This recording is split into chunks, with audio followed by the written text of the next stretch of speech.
Meus queridos amigos, meu nome é Marcelo Pichora da Silveira, esse aqui é o canal Resenha Forense e hoje a gente comenta a questão 2 da Suma Teológica de Santo Tomás de Aquino, que pretende divagar filosoficamente e teologicamente também na seguinte pergunta: Deus existe? Simples assim, né? Santo Tomás de Aquino pergunta: Deus existe? Logo na segunda questão da Suma, aqui no primeiro volume, né? A prima pars. Deus existe? Pergunta difícil de responder. E ele começa, na estrutura da Suma, como vocês sabem, ele começa dando os argumentos contrários para depois enfrentá-los. Mas ele abre a questão, a pergunta, né? Deus existe? Com a seguinte colocação, antes de mostrar qualquer posição. O principal intento da doutrina sagrada é transmitir o conhecimento de Deus, não somente enquanto existe em si, mas ainda como princípio e fim dos seres, e especialmente da criatura racional, como é claro pelo que antes se disse. Ora, pretendendo fazer a exposição desta doutrina, primeiro trataremos de Deus, segundo do movimento da criatura racional para Deus, terceiro de Cristo enquanto homem, que enquanto homem, melhor dizendo, é a via para tendermos a Deus. Então, aqui no primeiro volume, já falei disso no vídeo passado, ele procura explorar Deus enquanto Deus, né? Deus em si mesmo. Primeiro artigo da questão 2. Se a existência de Deus é por si mesma conhecida. O que dizem os seus opositores? Parece que a existência de Deus é conhecida por si mesma, né? Deus no fim nele mesmo, talvez. Diz Damasceno: o conhecimento da existência de Deus é naturalmente íncito em todos. Como o nome de Deus, uma vez inteligido, imediatamente existe no intelecto, segue-se que também existe realmente. Logo, a existência de Deus é por si mesma conhecida.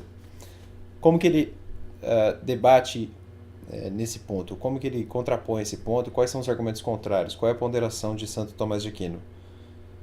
Antes para fechar, né? Ainda nessa tese que ele quer rebater, os opositores dizem algo mais ou menos assim: a proposição Deus existe quanto à sua natureza é evidente, pois o predicado se identifica com o sujeito, sendo Deus o seu ser, como adiante se verá no resto da obra, no resto da Suma. Mas, como não sabemos o que é Deus, ela não nos é por si evidente, mas necessita de ser demonstrada pelos efeitos mais conhecidos de nós e menos conhecidos por natureza. Muito bem, aí quais são as objeções de Santo Tomás de Aquino? Em primeiro lugar, conhecer a existência de Deus de modo geral e com certa confusão é-nos naturalmente íncito, por ser Deus a felicidade do homem, pois este naturalmente, o homem, né, naturalmente deseja a felicidade e o que naturalmente deseja, naturalmente acontece. Muito bem. Segundo ponto, né, a segunda oposição de Santo Tomás de Aquino.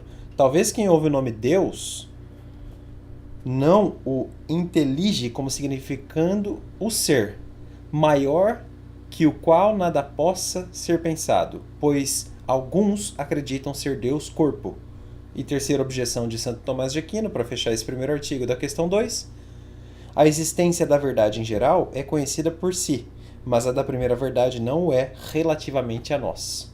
Muito bem, esse artigo primeiro não é tão interessante, a coisa vai melhorar no final, principalmente no artigo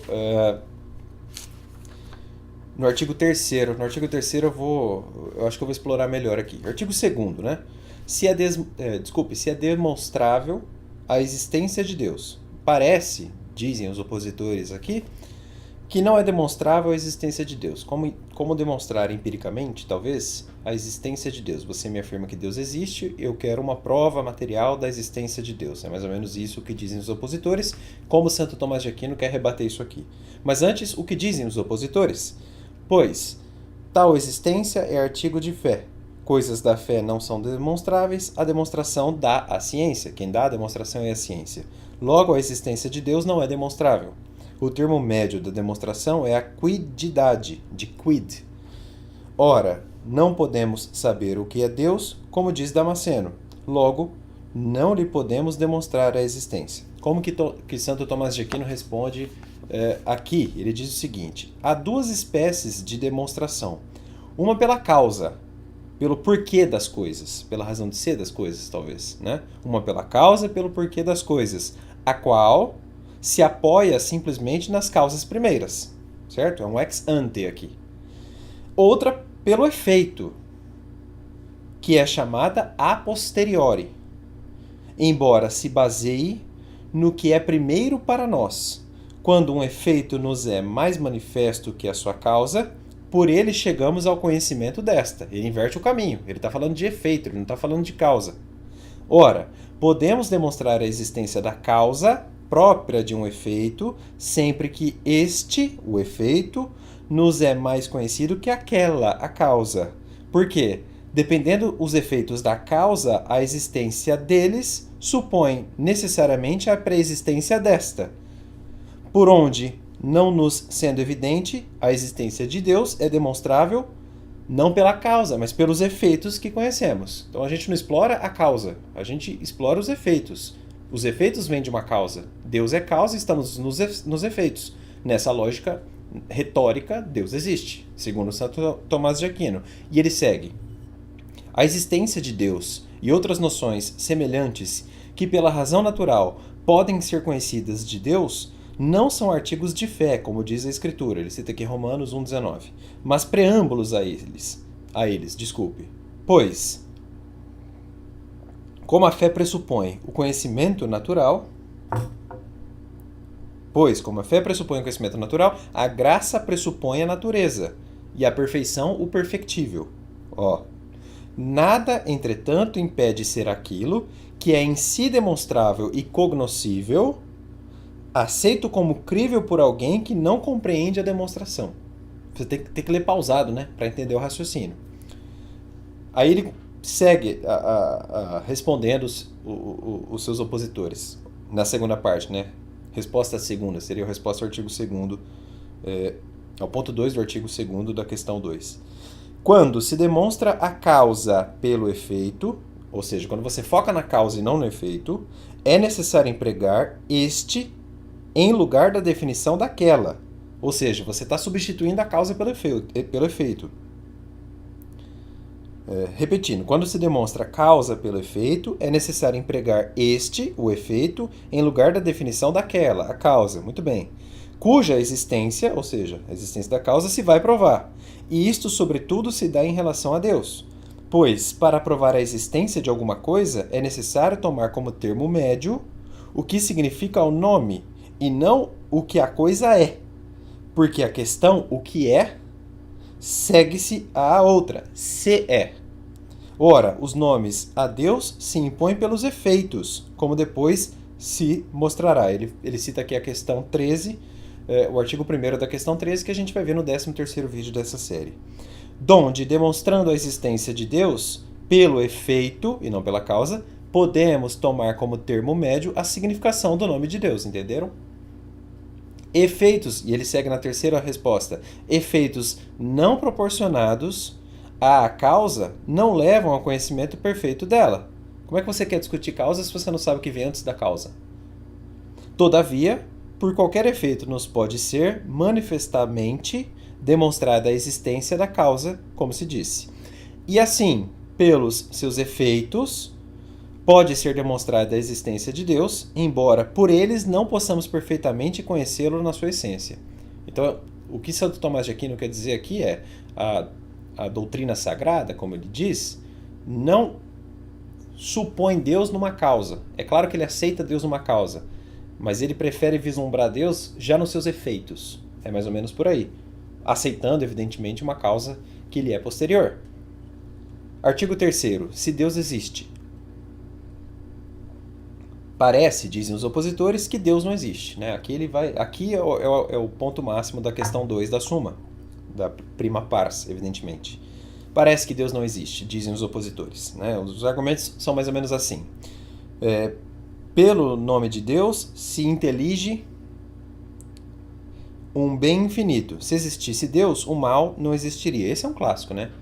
Se Deus é bom, por que existe o mal? Né? Qual é o sentido da existência de algo ruim, de algo injusto? Por 5 vias, aí ele responde, né? Por 5 vias pode-se provar a existência de Deus. Aí quais são as 5 vias? Primeira via. A primeira e a mais manifesta é a procedente do movimento, pois É certo e verificado pelos sentidos que alguns seres são movidos neste mundo. Esse seria o primeiro aspecto. Ele é profundo aqui, mas eu não vou ficar lendo tudo. Segunda via de prova da existência de Deus. Procede da natureza da causa eficiente. Lembra que eu falei lá no começo que a gente tem que entender o que significa causa formal, causa material e causa eficiente na linguagem aristotélica? Tem tudo a ver aqui agora. Ó. A segunda via de prova da existência de Deus, na linha atomista, procede da natureza da causa eficiente, pois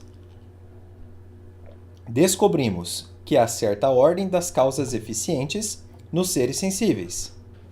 Porém, não concebemos, nem é possível que uma coisa seja causa eficiente de si própria, pois seria anterior a si mesma, o que não pode ser. É mais ou menos assim.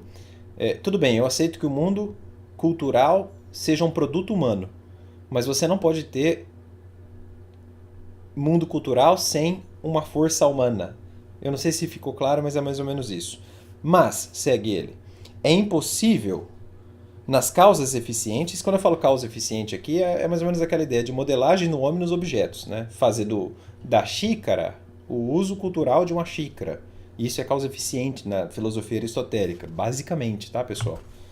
Voltando, mas é impossível, nas causas eficientes, proceder-se até o infinito. Pois, em todas as causas eficientes ordenadas, a primeira é causa da média, e esta da última, sejam as médias muitas ou uma só. E como removida a causa, removido fica o efeito. Se nas causas eficientes não houver uma primeira, não haverá média nem última. Ou seja, há um nível de gradação lógico aqui, né? Uma causa eficiente pressupõe um ex ante, e esse ex ante também pressupõe uma transcendência infinita. A terceira via de prova da existência de Deus é a seguinte. Vemos que certas coisas podem ser e não ser, podendo ser geradas e corrompidas. Ora, impossível é existirem sempre todos os seres de tal natureza, pois o que não pode ser, algum tempo não foi. Se, portanto, todas as coisas podem não ser, algum tempo nenhuma existia. Mas, se tal fosse verdade, ainda agora nada existiria, pois o que não é só pode começar a existir por uma coisa já existente. Entenderam? Ora, nenhum ente existindo, é impossível que algum comece a existir, e, portanto, nada existiria, o que evidentemente é falso. Por onde é forçoso admitir um ser por si necessário, não tendo de fora a causa da sua necessidade, antes sendo a causa da necessidade dos outros. E a tal ser todos chamam Deus. É uma terceira via lógica de prova da existência de Deus em Santo Tomás de Aquino. A quarta via é a seguinte, lembrando que são 5. A quarta via procede dos graus que se encontram as coisas. Ora, o mais e o menos se dizem de diversos atributos enquanto se aproximam de um máximo. Diversamente, assim, o mais cálido é o que mais se aproxima do maximamente cálido. Há, portanto, algo verdadeiríssimo, ótimo e nobilíssimo, e por consequente maximamente ser, pois as coisas maximamente verdadeiras são maximamente seres, como diz o filósofo. O filósofo aqui é o Aristóteles, tá? Ele citou justamente a metafísica. Logo, há um ser, causa do ser e da bondade, e de qualquer perfeição em tudo quanto existe, e chama-se Deus. Quinta via de prova, retórica, lógica e tomista da existência de Deus. A quinta procede do governo das coisas. Essa, para mim, é a mais bonita. Já vou explicar por quê. Primeiro, deixa eu terminar de ler aqui. Os seres sem conhecimento não tendem ao fim sem serem dirigidos por um ente conhecedor e inteligente, como a seta pelo arqueiro. Logo, há um ser inteligente, pelo qual todas as coisas naturais se ordenam ao fim, e aqui chamamos Deus. Grave isso. Grave isso. Eu vou terminar o vídeo falando disso. E ele segue lá no finalzinho. A natureza, operando para um fim determinado, sob a direção de um agente superior, é necessário que as coisas feitas por ela ainda se reduzam a Deus, como a causa primeira. E, semelhantemente, as coisas propositadamente feitas devem se reduzir a alguma causa mais alta, que não a razão e a vontade humanas, mutáveis e defectíveis. É logo necessário que todas as coisas móveis e suscetíveis de defeito se reduzam a algum primeiro princípio imóvel e por si necessário, como se demonstrou. Por que eu destaquei esse trecho aqui? Eu faço questão de ler de novo. Para mim é o trecho mais bonito da questão 2. Os seres sem conhecimento, leia-se, animais, insetos, plantas, etc. Os seres sem conhecimento não tendem ao fim sem serem dirigidos por um ente conhecedor inteligente, como a seta pelo arqueiro. Logo, há um ser inteligente pelo qual todas as coisas naturais se ordenam ao fim, e aqui chamamos Deus. Por que essa parte é bonita? E eu vou citar aqui um vídeo do canal Brasileirinhos, que eu vou colocar na descrição aqui no link, para quem quiser assistir. Eles fizeram uma temporada de vídeos bem bonita para o Natal de 2018. E essa série é muito legal, se você quiser entender cristianismo. Eu até transcrevi aqui para ler com vocês, mas antes eu quero... Como que eu quero explicar isso aqui, né? Existe, por exemplo, na academia jurídica, um setor ainda minoritário, mas muito barulhento, com todo respeito, que quer, por exemplo, atribuir aos animais personalidade jurídica. Eu vejo um problema muito sério nisso, na medida em que só o ser humano age dirigido a um fim. E isso é muito importante na teoria da norma, porque só o ser humano tem a inteligência e a habilidade de apreender os sentidos da regra e a dirigir-se conforme a regra. Afinal, nós estamos no mundo do dever ser e não do ser. A ciência jurídica é distinta da ciência, ou melhor, no plural, né, das ciências zetéticas, como diria Tércio Sampaio, lá da USP, já aposentado. Ciências zetéticas, na linguagem de Tércio, abrangeria, por exemplo, a psicologia, abrangeria a estatística, enfim, abrangeria um todo gigantesco de ciências causais explicativas, mas ciências essas, ainda que culturais, deslocadas da tentativa de criar um padrão de conduta, não é? Não faz o menor sentido, e de fato isso já se verificou na história, por exemplo, prender um boi que supostamente teria cometido, melhor dizendo, um delito. Afinal, o boi não tem capacidade de dirigir-se finalisticamente, como diria Hans Welzel lá no direito penal, voltado a preencher os elementos objetivos do tipo criminal. Ele não tem elemento subjetivo também, ele não pode agir dolosamente, e nem mesmo um elemento normativo típico de culpa. Não tem como falar em negligência, imperícia ou imprudência de um animal. Um animal não é capaz de abranger as regras de conduta. Ou seja, não faz sentido, filosoficamente falando, pelo menos nessa linha, pensar em atribuir personalidade jurídica aos animais. Animais, no direito, são coisas. Não que essas coisas não mereçam uma tutela de proteção enquanto objeto jurídico. Não há problema nenhum nisso. Aliás, os animais gozam sim de mais proteção jurídica, mas não é crível, a pretexto de protegê-los, e segundo uma pauta politicamente correta, vamos lá, não é crível atribuir aos animais personalidade jurídica, não faz o menor sentido. Eles não conseguem, eles não têm a inteligência, o intelecto de abranger as regras de conduta. Nenhum animal lerá o Código Penal lá no artigo 121, matar alguém pena de tanto a tanto, e conseguir interpretar: eu não posso matar alguém sob pena de sofrer uma sanção que é pena de tanto a tantos anos de reclusão ou de detenção em outros delitos, enfim. E isso não só no direito penal, mas em qualquer esfera que seja possível imaginar. Eu até me lembro de um sujeito que impetrou habeas corpus a favor de um chimpanzé. E eu lembro eu acho que foi no Tribunal de Justiça do Rio de Janeiro. Eu lembro que o tribunal gastou algumas laudas para não conceder a ordem. Eu teria resolvido em uma lauda: olha, esse HC, esse habeas corpus, não deve nem ser conhecido, porque o seu pressuposto existencial jurídico é a existência de um ser humano. O pressuposto existencial de um processo é a existência de parte, e parte só pode ser humano, em regra. De modo que esse habeas corpus sequer existiu no mundo jurídico, para citar aqui Francisco Cavalcante Pontes de Miranda. E por que isso tem a ver com a filosofia tomista, na medida em que se quer provar a existência de Deus naquele quinto aspecto. Olha só o que diz aquele trecho que eu falei do canal Brasileirinhos. Para entender que a relação do cristão com Deus é estabelecida nesses termos toma lá da cá de balcão de padaria, diz muito sobre o espírito mesquinho de quem acredita nisso. Ele faz uma crítica, não aos ateus, tá? Mas uma crítica àqueles que debocham da religião, certo?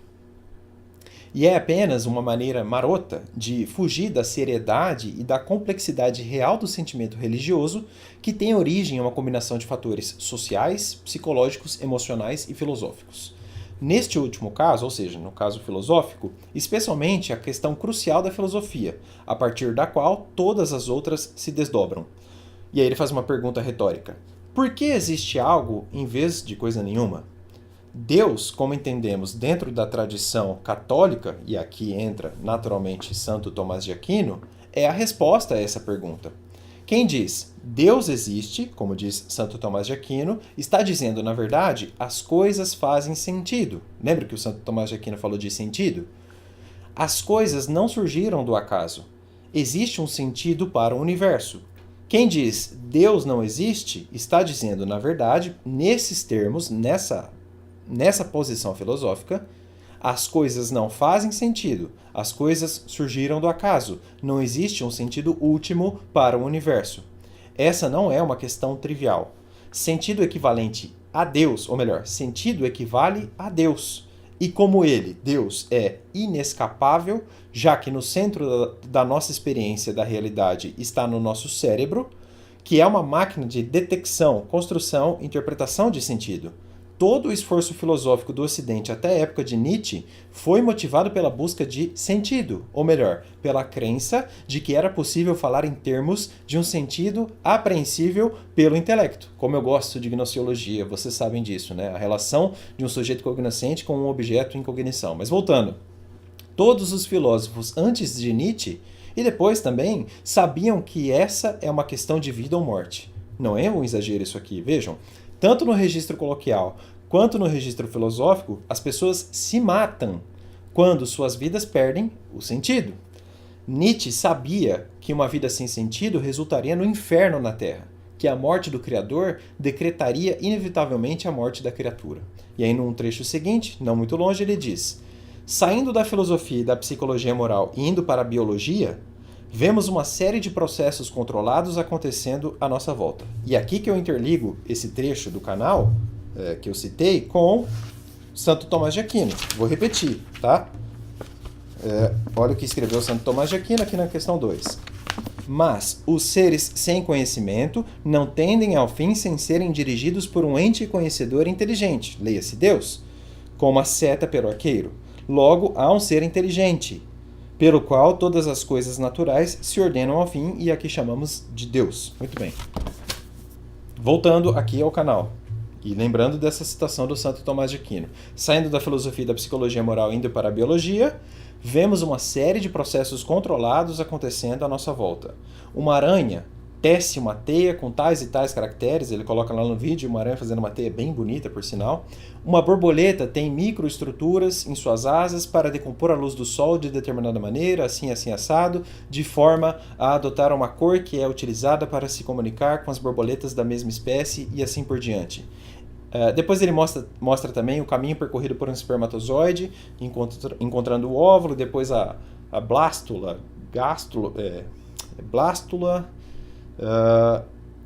não me lembro agora, aquele conjunto celular que não é só um punhado de célula, porque esse conjunto tem um fim dirigindo, um processo, um sentido, melhor dizendo, pré-estabelecido por um ser inteligível que seria Deus, ou melhor, que é Deus na tradição católica. E esses exemplos aí constituem processos controlados. E processos controlados precisam de informação para acontecer. Sem informação, não existiria um código genético. Sem informação, a aranha, que ele mencionou como exemplo, produziria uma teia caótica e ineficiente a partir de uma substância inadequada. A borboleta não teria a cor assim assado para se comunicar com as outras borboletas, etc, etc. Né? O espermatozoide no óvulo seria meramente um punhado de célula, até então irônico. Informação é sentido, e o universo está repleto de sentido. Nos processos de uma fábrica, por exemplo, isso fica muito fácil de ser visualizado, né? No Fordismo dá para notar esse tipo de coisa. Mas na natureza a questão se aprofunda. Esses processos ex ante, estabelecidos sempre na natureza e repetidos dia após dia, precisam de uma informação. E informação pressupõe um emissor e um sentido. Adivinha quem é o emissor? Deus. Na proposta tomista, Deus. Deus é o sentido das coisas da natureza. Existe um sentido no universo. Existe um... Veja o vídeo aí que eu vou colocar na descrição. O vídeo traz imagens que deixa tudo muito bonito. Essa foi a nossa apreciação da segunda questão da prima pars da Suma Teológica de Santo Tomás de Aquino. Sigam o canal no Instagram, Resenha Forense. Não esquece de apertar aqui, inscrever-se, sininho, essas coisas aí. Eu não tô nem aí para isso, mas me recomendaram fazer esse tipo de coisa que o canal ganha um pouco mais de visualização. Comenta aí também, participa. Se quiser fazer uma correção, uma ponderação, fica à vontade aí nos comentários, tá certo? Um abração, pessoal, até mais.